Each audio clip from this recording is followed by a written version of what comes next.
voy a enviar al Senado de la República la terna de posible ministro para la Suprema Corte de Justicia.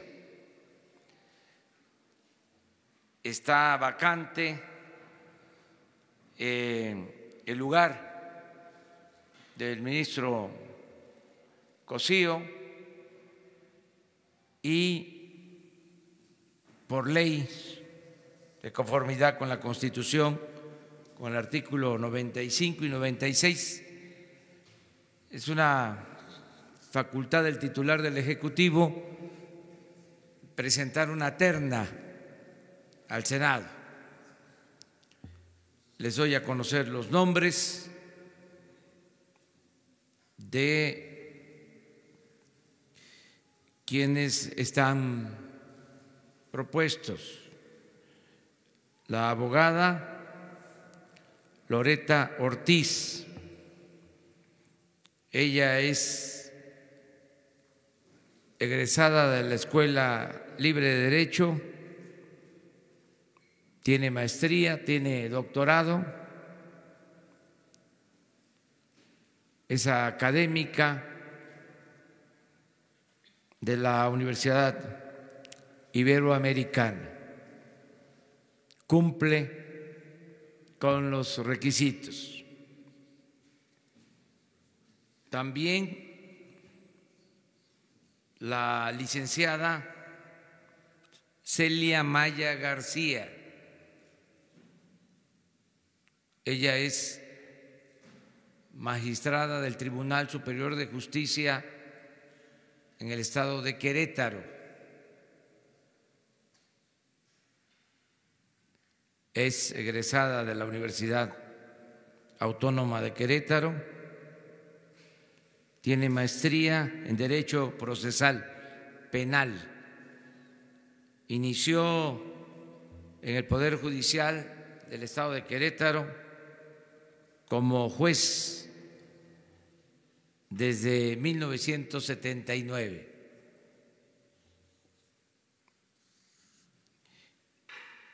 Y el tercer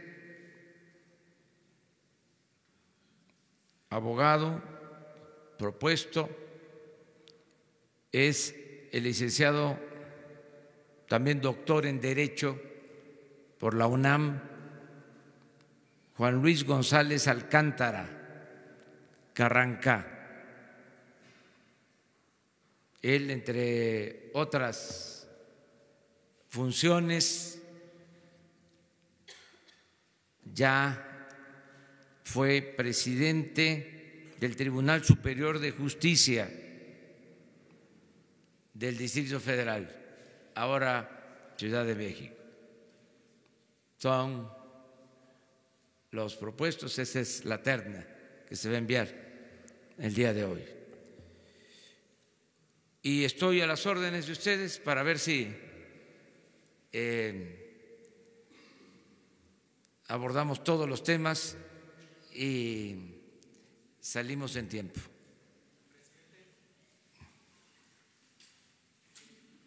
Buenos días, presidente. Rodrigo Muñoz, del canal del Congreso de la Ciudad de México. Mi pregunta es, ayer ya llegó a la Cámara de Diputados y parece que hoy en el Pleno se aprobará la ley de la Fiscalía General, un tema que en lo particular los empresarios, pues incluso ayer que se renombró a Gustavo de Hoyos como presidente de la Coparmex, pues es un tema que no les ha parecido tanto e incluso tienen una iniciativa para que esta sea una fiscalía autónoma. ¿Cómo será este procedimiento? ¿Lo seguirá apoyando usted desde el Ejecutivo?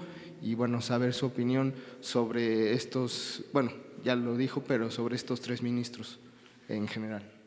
Sí, bueno, pues lo de la aprobación de la ley y al mismo tiempo de la elección de los fiscales, tanto del fiscal general como de los fiscales anticorrupción y de delitos electorales, pues está en proceso, está en el Congreso. Nosotros En su momento vamos a presentar también la terna. En el caso de la Fiscalía General, de acuerdo al procedimiento, se presenta una terna en el Senado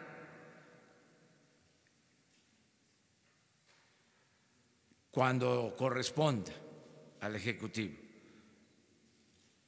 porque tengo entendido que primero el Senado hace una convocatoria, envía 10 propuestas y el Ejecutivo regresa una terna. Ese es el procedimiento en general. Cuando se dé este procedimiento, en lo que a nosotros corresponde, vamos a presentar esa terna. Estamos en espera. Y el fiscal electo, hombre o mujer, tiene la facultad para nombrar al fiscal anticorrupción y al fiscal electoral. Ese es el procedimiento. Pero todavía no se aprueba en el Congreso esta ley. No inicia el proceso. En estos días creo que va a comenzar. Vamos así.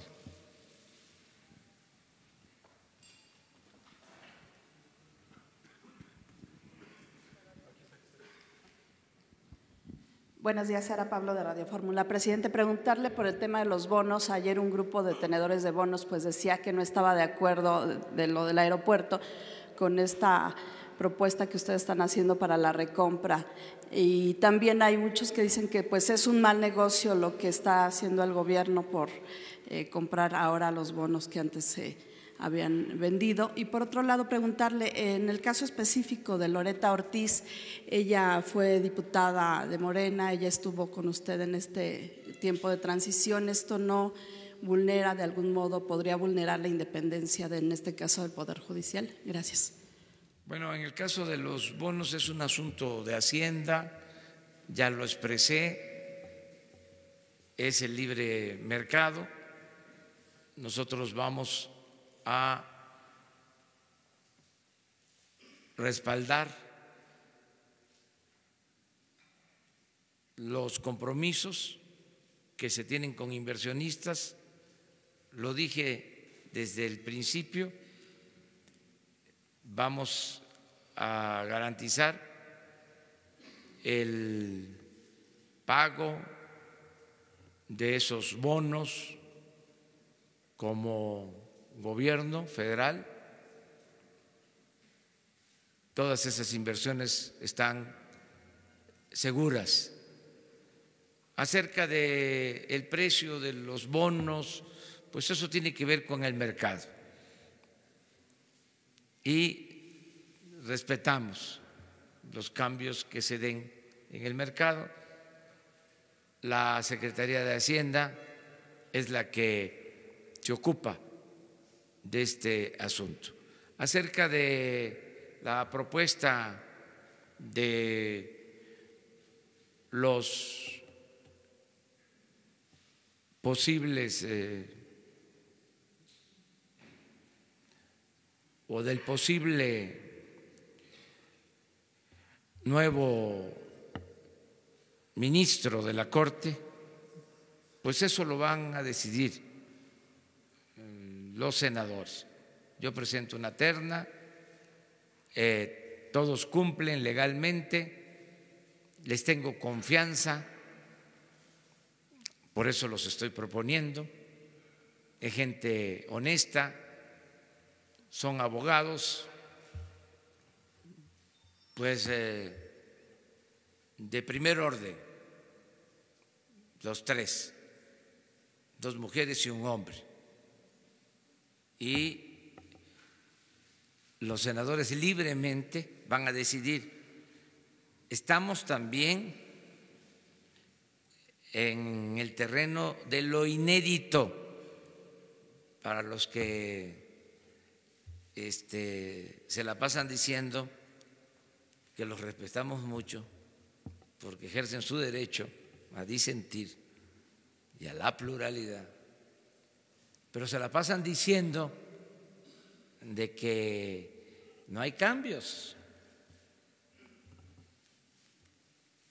En este caso, ¿cuál era la costumbre? De años. Iba una terna y de antemano se sabía, porque el poder de los poderes, el Ejecutivo, daba la línea y todo el procedimiento era una faramalla, una farsa. Ahora no. Ahora se envía la terna porque es una facultad del titular del Ejecutivo y decide libremente el Senado. La línea es que no hay línea. Y eso nunca en los tiempos recientes, en la historia moderna,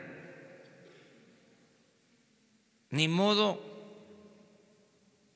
que era distinto.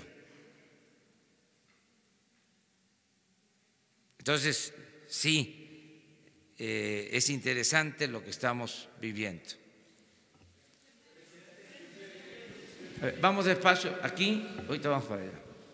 Gracias. Sí. Julio Ramírez de ADN Político. Le quería preguntar, ADN Político, sobre la denuncia de la unidad financiera que nos informaron ayer.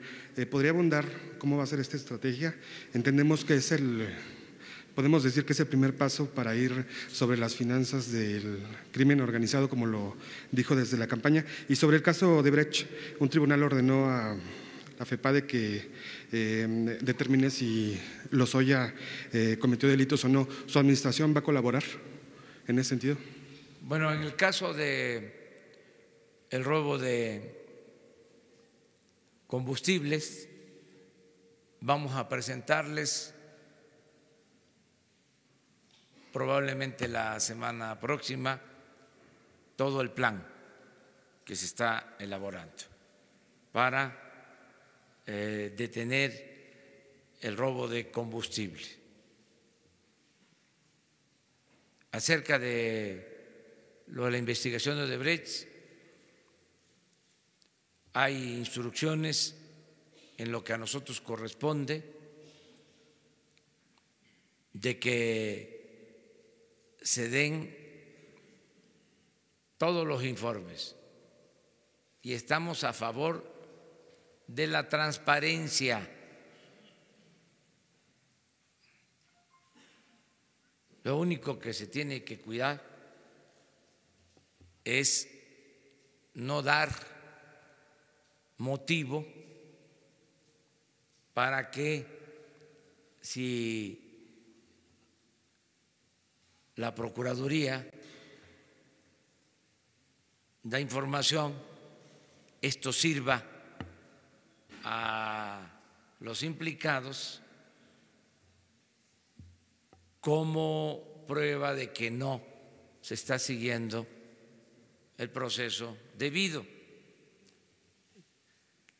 Pero esto lo tiene que resolver la Fiscalía. En todo aquello que no afecte el que se haga justicia, debe de haber transparencia por completo. Es un asunto nada más de carácter legal, pero no somos tapadera de nadie.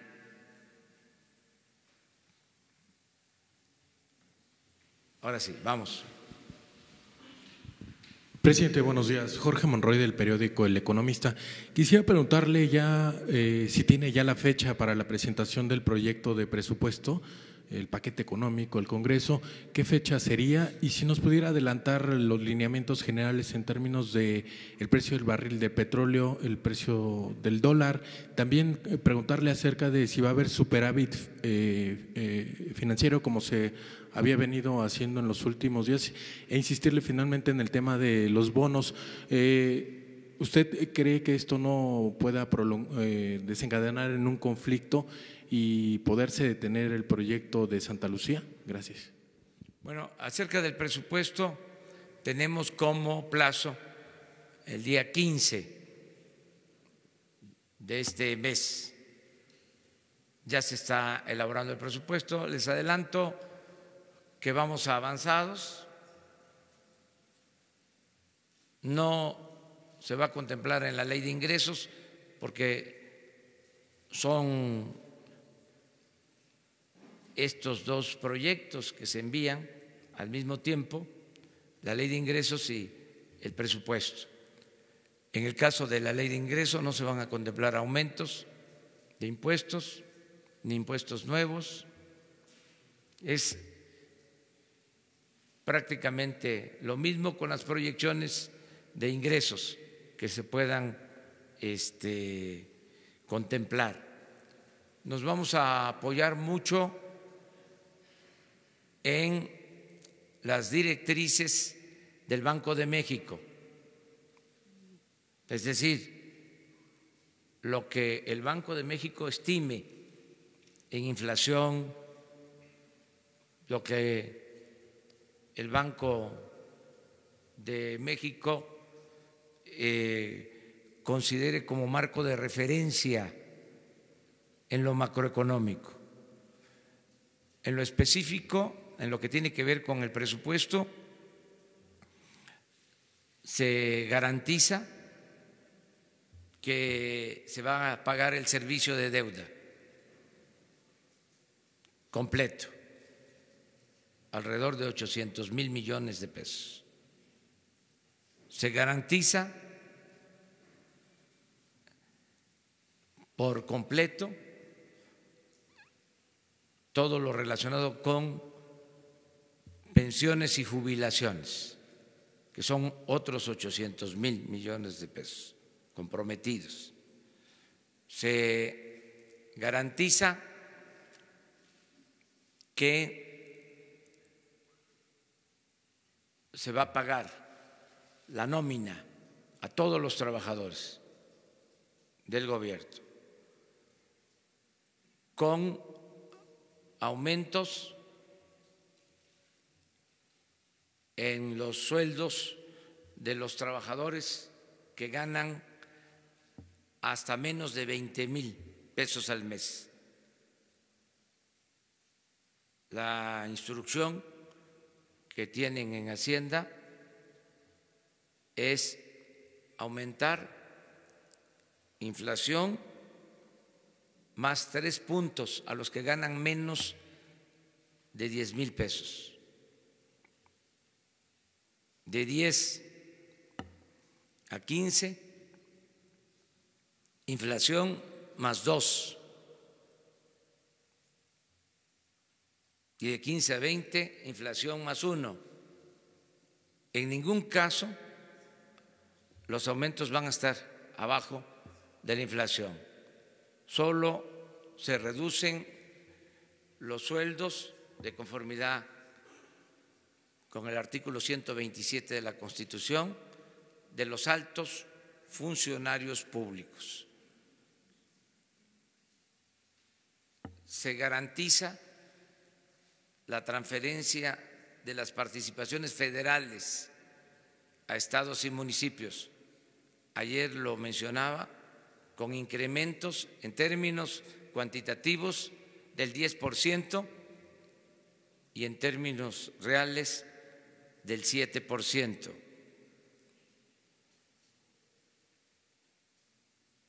Vamos a mantener el mismo presupuesto de inversión, un poco más de 600,000 millones de pesos. Se va a reducir el gasto de operación del gobierno por el plan de austeridad, porque vamos a tener más inversión en proyectos productivos para la creación de empleos y se va a financiar todo el programa de bienestar el de la contratación de jóvenes como aprendices. Se van a otorgar alrededor de 10 millones de becas a estudiantes en todos los niveles de escolaridad. Aumenta la pensión a los adultos mayores al doble en los estados donde se les entrega la mitad de lo que recibe el adulto mayor en la Ciudad de México, y muchas otras acciones. Eso en general. Lo relacionado con los bonos ya lo expuse, y seguramente la Secretaría de Hacienda les va a dar información sobre esto. Vamos a ver. Buen día, presidente. Eric Pinto, de Capital 21. Oiga, precisamente sobre este tema que hablaba del nuevo presupuesto y de lo que va a mandar a los estados. Este fin de semana usted va a Tabasco, y Tabasco ahora mismo está sufriendo o está pasando una crisis muy severa en el sector salud, en el sector educativo. Precisamente muchos funcionarios públicos se han estado manifestando por la falta de pagos, y el gobierno de Arturo Núñez ha dicho que no le han llegado los recursos federales para hacer estos pagos.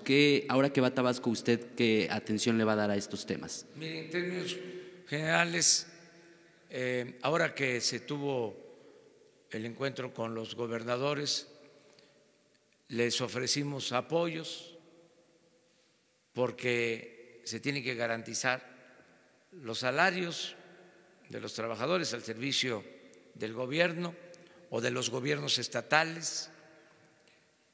El compromiso es adelantarles participaciones federales para que puedan resolver sus problemas. En el caso que lo soliciten, nosotros vamos a apoyar a los gobiernos estatales, a los gobiernos municipales, pero siempre de conformidad con el presupuesto autorizado. No va a haber manejo discrecional del presupuesto. No se van a entregar partidas adicionales. Ya no van a haber moches en el presupuesto. No va a haber influyentismo. No se van a llegar a acuerdos políticos para entregar presupuesto. Eso también va a quedar en el pasado. Eso también se va a ir al basurero de la historia.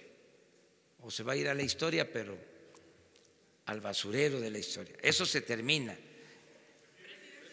Pero quiero dejar de manifiesto que estamos considerando apoyar de esa forma para que se le pague a los trabajadores.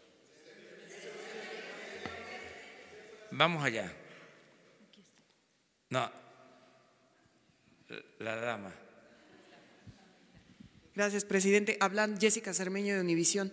Hablando de lo que decía del presupuesto y los sueldos, la Suprema Corte de Justicia ya dijo que va a definir los criterios con los que se van a resolver todos los amparos que están en el Poder Judicial de la gente que se está negando a que le bajen el sueldo y que ya se protegió judicialmente. ¿Ustedes tienen contemplados el dinero que tienen que recibir estos empleados? Porque el procedimiento de amparo, a todos ya les dieron suspensión temporal, entonces a ellos no se les puede aplicar la ley, a los que tienen estos amparos, hasta que no resuelva la Corte estos criterios. Entonces, dentro del presupuesto, ¿ustedes tienen contemplado el dinero que le tienen que dar con los mismos sueldos a estos funcionarios? Y la segunda es, ¿cuál es el plan B que tiene el gobierno mexicano ante la posibilidad de que la Suprema Corte termine invalidando la ley de remuneraciones? Porque pues ya existe esa posibilidad. Gracias. Pues hay que esperar el resultado legal. Yo les explico en términos generales cuál es el procedimiento en cuanto a la integración del presupuesto. Como somos poderes autónomos, independientes, nosotros elaboramos el presupuesto del gobierno federal, del Ejecutivo Federal, y recibimos las propuestas del Poder Judicial y del Poder Legislativo, incluso también de otros organismos autónomos. Y nosotros, por ley, tenemos que enviar así a la Cámara de Diputados el presupuesto. Nosotros no podemos reducir el presupuesto ni modificar el presupuesto del Poder Judicial, ni del Poder Legislativo, ni de organismos autónomos. Esto lo puede hacer el Congreso y en particular la Cámara de Diputados, porque es facultad exclusiva de la Cámara de Diputados la aprobación del presupuesto. La aprobación del presupuesto no tiene que ver con la Cámara de Senadores, la ley de ingresos sí. Entonces, nosotros lo que vamos a hacer es presentar el presupuesto del Poder Judicial, en este caso, como ellos lo van a enviar, y se va a presentar en general al Congreso. Siempre se busca articularlo de manera que se puedan garantizar los compromisos fundamentales, siempre. Y va a ser la Cámara de Diputados la que va a decidir en definitiva. Nosotros vamos a apoyarnos en lo que corresponde al Poder Ejecutivo, en la ley y de manera especial en la aplicación del artículo 127 de la Constitución, que establece, entre otras cosas, que ningún funcionario puede ganar más que el presidente de la República. Yo creo que voy a ganar como 108, 110 mil pesos mensuales y de ahí para abajo. Y esa es la inconformidad que existe, porque hay muchos funcionarios de arriba en el Poder Judicial y también en el Poder Ejecutivo, y los había también en el Poder Legislativo, que estaban hasta 2, 3, 4 veces arriba de este tope.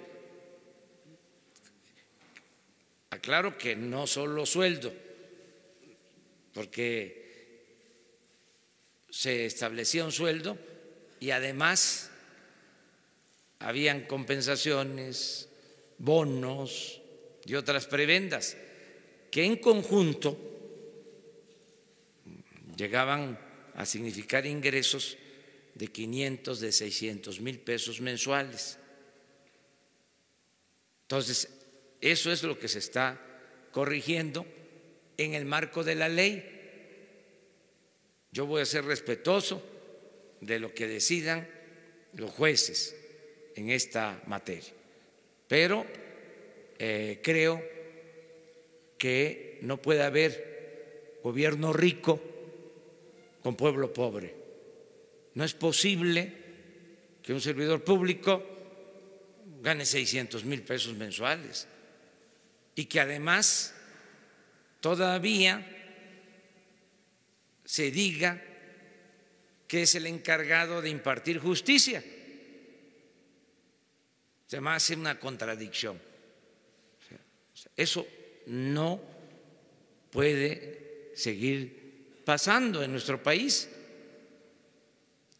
Es mi derecho a expresarme, pero al mismo tiempo yo voy a respetar la decisión de los jueces y de la instancia judicial que resuelva sobre este asunto, porque lo otro, también lo aviso, ya hay Estado de Derecho, que no había, era un Estado de chueco, ahora hay Estado de Derecho. En medio. Sí, ¿verdad? Ya, bueno, acuérdense de la recomendación respetuosa, ¿no?, fraterna, de que se socialice la información, que todos puedan preguntar. Sí, ¿verdad? Bueno, adelante. Buenos días, presidente. Preguntarle sobre la terna, ¿cómo es que se garantizaría la autonomía tomando en cuenta de que, pues, bueno, va a decidirlo al final el Senado, pero también tienen mayoría en el Senado? ¿Cómo es que se garantizaría que, pues, no se haría uso de esa mayoría, pues, para apoyar una propuesta que usted está enviando? Y la otra, hoy se desclasifica un video en donde muestra cómo fue el asesinato de Luis Donaldo Colosio. Preguntarle usted si en algún momento va a ordenar que se desclasifiquen también videos o material cuanto antes sobre el caso Ayotzinapa, dado que pues ya se aprobó también la Comisión de la Verdad y es uno de los puntos a tratar en el decreto. Gracias. Sí, pues en el Senado cada senador es libre, son representantes del pueblo, de las entidades federativas, y ellos van a decidir bajo palabra de decir verdad. No hay línea, no vamos a mentir, no vamos a robar, no vamos a traicionar al pueblo. Entonces se envía la terna. Si existía la mala costumbre, porque nos estamos enfrentando a eso, como estamos en el terreno de lo inédito, hay muchos que dicen, ¿será?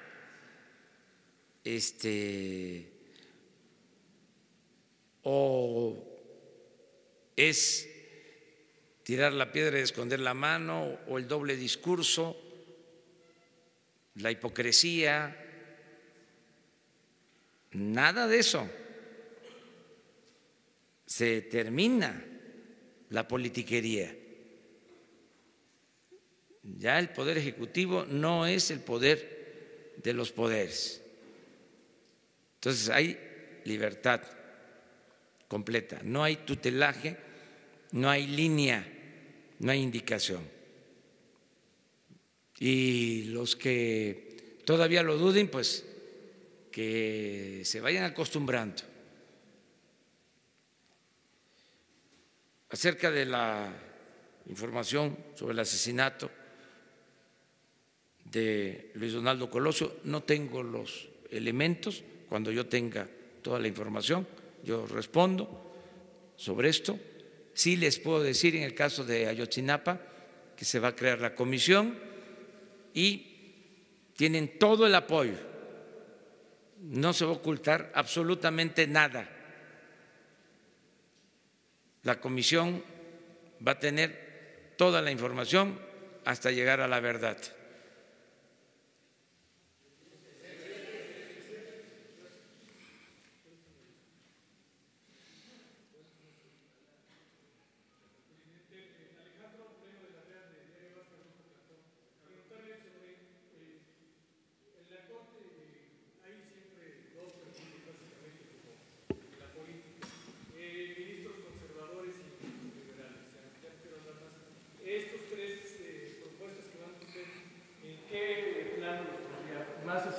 corte liberal o más hacia el corte de conservadores. Y también añadir en esta pregunta, el ministro que se fue, Cosío, era un ministro no de carrera judicial, era externo. En las propuestas que hacen yo no veo ninguno de carrera judicial. Carrera judicial a lo mejor local, pero no en el marco federal. ¿Se tomó esto como criterio, como si fuese una cuota para un ministro externo? Bueno, sobre las características que deben de tener los jueces y en este caso los ministros, yo lo que pienso que deben de ser mujeres, hombres íntegros, verdaderos jueces que actúen con absoluta libertad, que no acepten consigna de nadie, que no sean serviles, que no sean sumisos, que no estén al servicio de grupos de intereses creados, que sean honestos y que apliquen, en este caso sí, el criterio de los liberales del siglo XIX, de la mejor época que se tuvo, que fue el periodo de la República restaurada, 10 años que en México se gobernó de acuerdo a la Constitución, a las leyes, que hubo división, que hubo equilibrio de poderes, que hubo la prensa más libre y más inteligente que se haya tenido hasta nuestros días.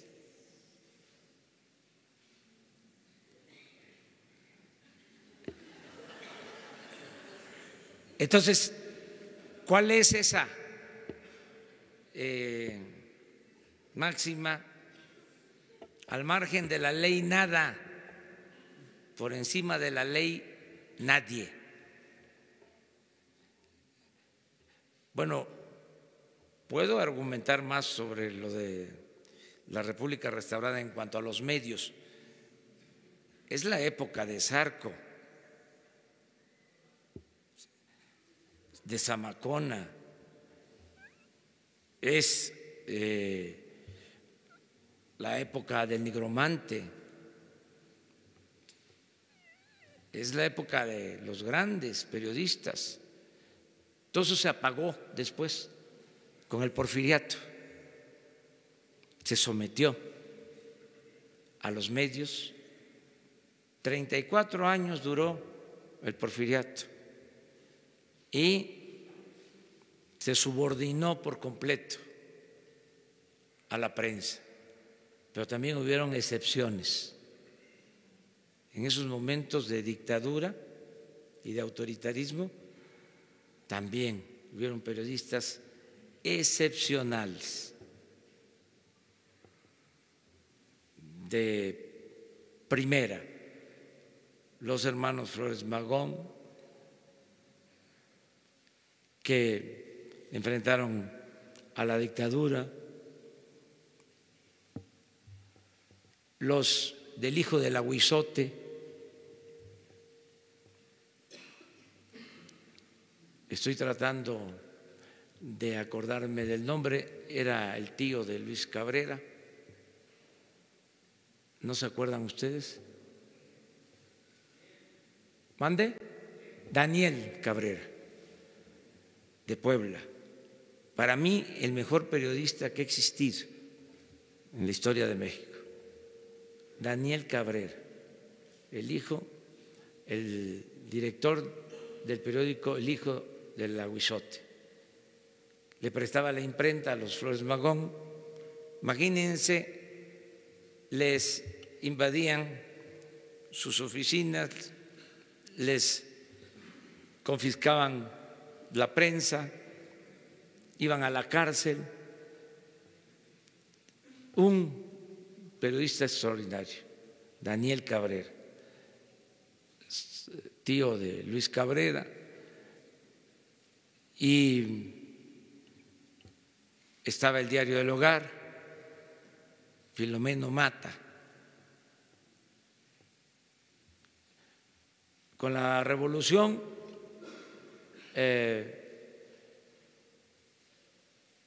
floreció la prensa independiente, se volvió a apagar la prensa, se sometió, además se volvieron abyectos muchos periodistas, escritores, cuando Victoriano Huerta. Luego resurge otra vez la prensa,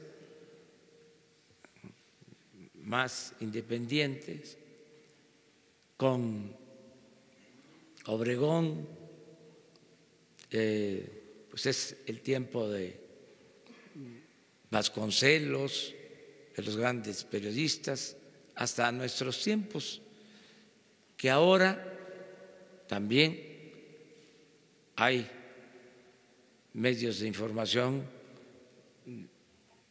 muy importantes, buenos periodistas. A ver si ahora entre todos nos ponemos de acuerdo para hacer un reconocimiento a los buenos periodistas, pero sin consigna, sin censura, a los que hacen buenas investigaciones, que en vez de ser censurados, perseguidos, sean premiados. Eso lo podemos hacer de manera colectiva. Sería muy bueno esto, y ya ahí cierro el paréntesis. Pero es un buen tema, un buen tema. Ya lo dije,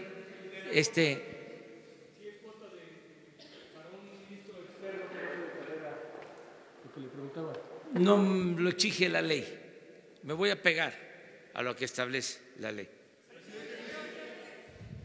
Gracias, buenos días, presidente. Atlante Muñoz, Canal 11. Hoy se presentan los resultados de esta encuesta nacional por una educación de calidad, tomando en cuenta que anuncia que la próxima semana posiblemente mande al Congreso de la Unión esta cancelación de la reforma educativa. Quiero preguntarle si estos resultados de esta encuesta nacional serán tomados en cuenta para que en un momento dado conformar una nueva reforma educativa en México. Y por otra parte, también en tema educativo, hace una semana el gobernador de Michoacán, Silvano Aureoles, aseguró que regresaría al gobierno federal el tema educativo a la federación. ¿Qué opinión le merece esta situación? ¿Es posible? Y si en un momento dado no se prevé que los demás estados adopten la misma situación. Gracias. Sí, miren, acerca de los resultados de la prueba se van a tomar en cuenta.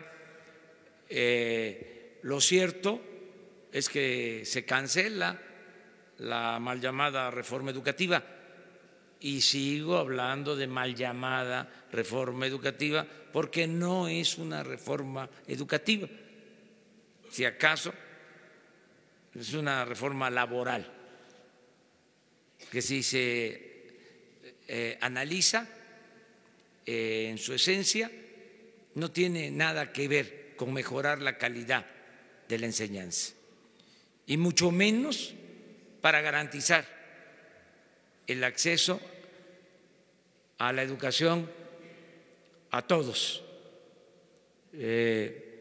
Por eso engañaron poniéndole ese nombre. No tiene nada que ver con la reforma educativa. Además, si fuese una reforma educativa, tendrían que contar con el apoyo de los maestros. No se puede imponer una reforma educativa sin los maestros.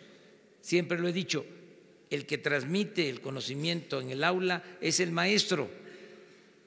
Y tan no es una reforma educativa que la impusieron en contra de la voluntad de los maestros.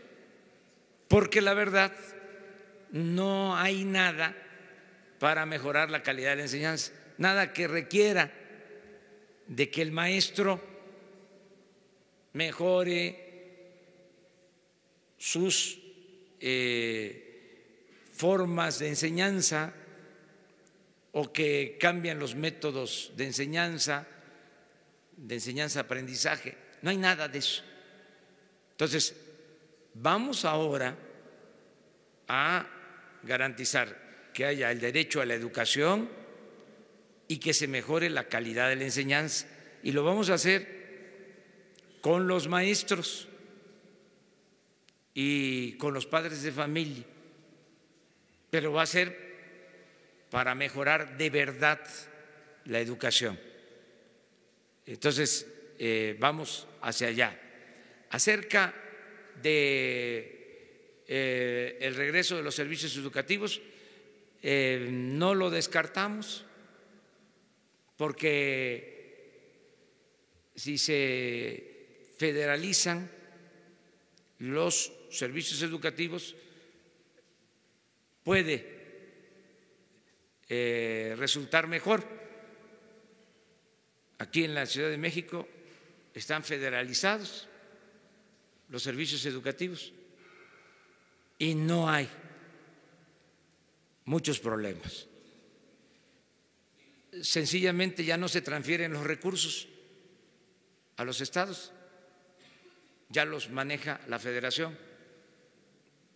Y esto ayuda porque en algunos casos los recursos que se transfieren para educación se utilizan para otras cosas. Entonces, si así se decide, vamos a la federalización. Estamos, por ejemplo, por llegar a un acuerdo para federalizar el sistema de salud. Tenemos muchos problemas con decirles que está peor el sistema de salud que el sistema educativo. Y uno de los problemas que tiene, entre otros, el problema de salud, es que está fragmentado. O sea, es el seguro, es el ISSSTE, es la Secretaría de Salud federal y los estados. Y al final de cuentas, el servicio es deficiente. En los centros de salud no hay medicinas, no hay buena atención médica. Entonces, ¿qué estamos proponiendo? La integración. Y vamos a comenzar con algunos estados. Vamos a integrar el servicio de salud. Es un proceso que va a concluir con el compromiso de que va a haber atención médica y medicamentos gratuitos en el país. Pero va a ser un proceso. Entonces, ya está por iniciarse, yo les voy a informar a ustedes. ¿Qué tal, presidente? Enrique Legorreta, de Quinto Poder. Yo quisiera preguntarle su opinión acerca de esta acción de inconstitucionalidad que interpusieron algunos senadores encabezados por el PRI sobre el tema de la ley de remuneraciones, y también preguntarle acerca de cómo va el avance de la mudanza de algunas dependencias de las secretarías a los diferentes estados de la República. Muchas gracias. Sí, no estoy enterado si la acción de inconstitucionalidad la presentaron los senadores también. ¿No fueron nada más los jueces? Ah, bueno. Pues sí. Pues de que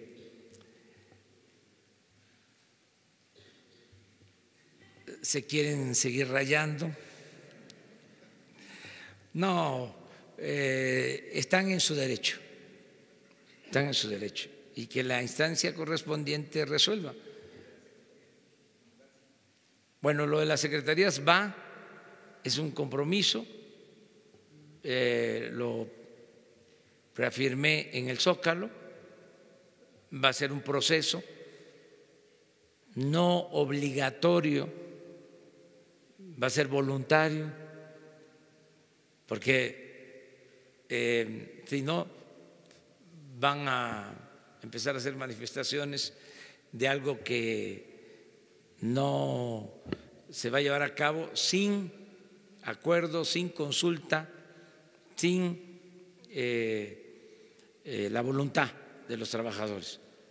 No es una ley, un decreto para trasladar las secretarías y que vean los trabajadores cómo le hacen, porque si no se mudan, si no se van al estado en donde va a estar la secretaría, se quedarían sin empleo. No, eso no. Además, quiero comentarles algo que es importante para que se sepa. Como no van a haber ya delegaciones del gobierno federal en los estados, solo una, y habían hasta 60, 80. Si un candidato de un partido no ganaba, se le mandaba de delegado del ISSSTE.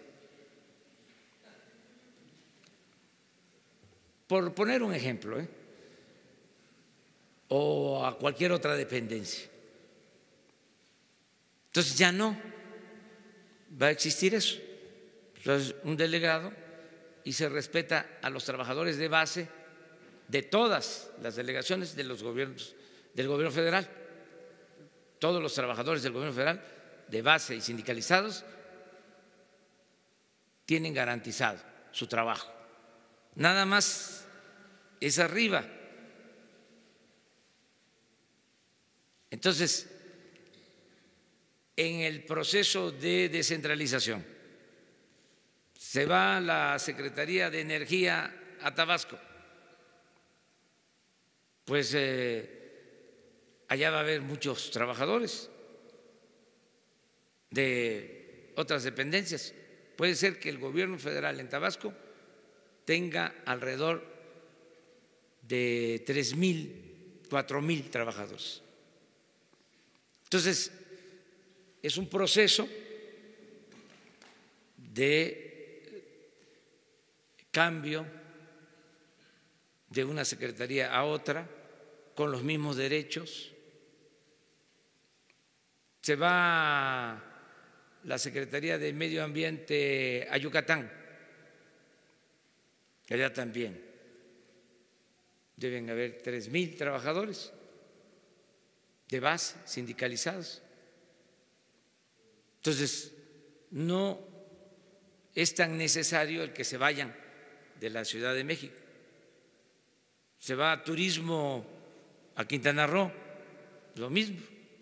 Hay 2,000, 3,000 trabajadores del gobierno federal. Entonces, que van a trabajar ahí mismo, solo que tendrían otra secretaría, otra función, y de todas maneras va a ser un proceso voluntario. Nosotros no vamos a imponer nada, nada por la fuerza, todo por la razón y el derecho. Y en el caso que se requiera de que se trasladen trabajadores de la Ciudad de México a los estados, pues se le tiene que garantizar que el trabajador tenga escuelas para sus hijos, vivienda, que tenga posibilidad de mejorar, que sea atractivo también el que haya el traslado. Pero todo esto es, insisto, un proceso. ¿Les parece 3 más? ¿No? Muchas gracias. Buenos días. Naja Catán, subdirectora de Bloomberg News en México. Presidente, ha criticado mucho a la reforma energética, recientemente diciendo que es un desastre, un ejemplo de desastre del neoliberalismo. ¿Por qué no busca cancelarlo? ¿Qué le previene hacerlo cuando su partido ahora y sus aliados a lo mejor puede llegar a una supermayoría? Y si no ahora, tal vez en 3 años podrían llegar a esa supermayoría. ¿Qué le impide hablar sobre esa posibilidad? Mostrar que no actuamos de manera autoritaria, que no somos dictadores, caciques, que respetamos la ley. ¿Qué decían nuestros adversarios? Que no nuestros enemigos. De que íbamos a confiscar bienes, que se iban a cancelar los contratos. Pues nada de eso vamos a hacer. En el caso de la reforma energética, lo que está quedando de manifiesto es que fue un fracaso. Y yo todavía estoy esperando a los defensores de esta reforma, lo estoy esperando para que hagan un ofrecimiento de disculpa al pueblo de México, porque se acuerdan cómo bombardearon con opiniones de que iba a ser la salvación de México la reforma energética, y fue un rotundo fracaso, con datos. Esto no es un asunto ideológico. Decían que para estos días íbamos a estar produciendo 3 millones de barriles diarios y se están extrayendo 1.760.000 barriles diarios, como 42% menos de lo estimado. Si eso no es un fracaso, ¿qué lo es? Una gran mentira. Y estén considerando de las leyes. Está escrito. Y estamos hablando de menos de 1.800.000 barriles diarios y con tendencia a la baja. Porque ya tenemos un plan para detener esa caída. Y les queremos demostrar que además de otras cositas, son muy ineficientes. ¿A poco no es importante dejar de manifiesto que no solo hubo corrupción, sino que son muy ineficientes? Porque hasta se ufanan de ser buenos técnicos. Hay algunos que hasta se creen científicos. Y la verdad, están como para mandarlos al parvulito. Fue un desastre. No solo en la reforma energética, la política económica.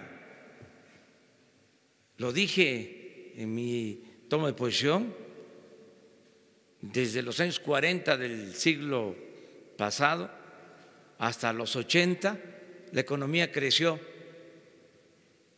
al 6% anual, y en el periodo neoliberal, 36 años, 2% anual. Y hablamos nada más de lo cuantitativo. A ver, que me expliquen por qué vamos a seguir con una política fracasada, solo porque beneficia a una minoría, solo porque permite el saqueo de una nación. No, rotundamente no. Esto cambió. Pero, de todas maneras, tampoco les vamos a dar el gusto de que sigan engañando a la gente, de que somos autoritarios, dictadores, que nos comparan con dirigentes de otros países, toda esa propaganda chafa, vulgar, corriente. Afortunadamente ya la gente en el país ya dijo basta, hay un despertar ciudadano, los medios de información convencionales están informando con mucha objetividad, con mucho profesionalismo y existen las benditas redes sociales.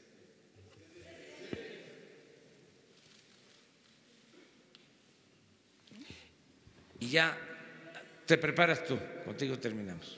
Hola, ¿qué tal, presidente? Agustín Velasco de Uno TV. Me gustaría preguntarle sobre el tema del caso Odebrecht. Entonces, lo que usted está planteando es desclasificar la investigación que la Procuraduría en la pasada administración clasificó por al menos 5 años.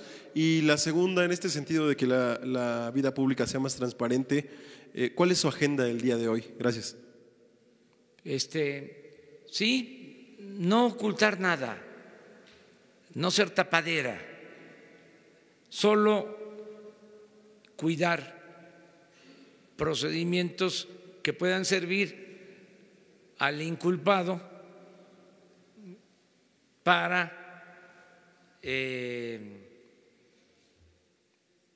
presentar pruebas y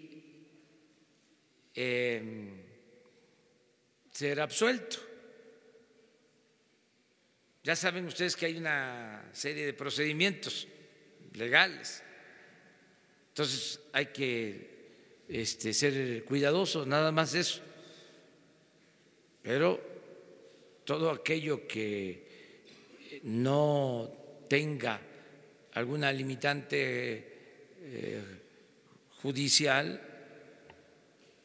se tiene que transparentar, como la agenda, por ejemplo.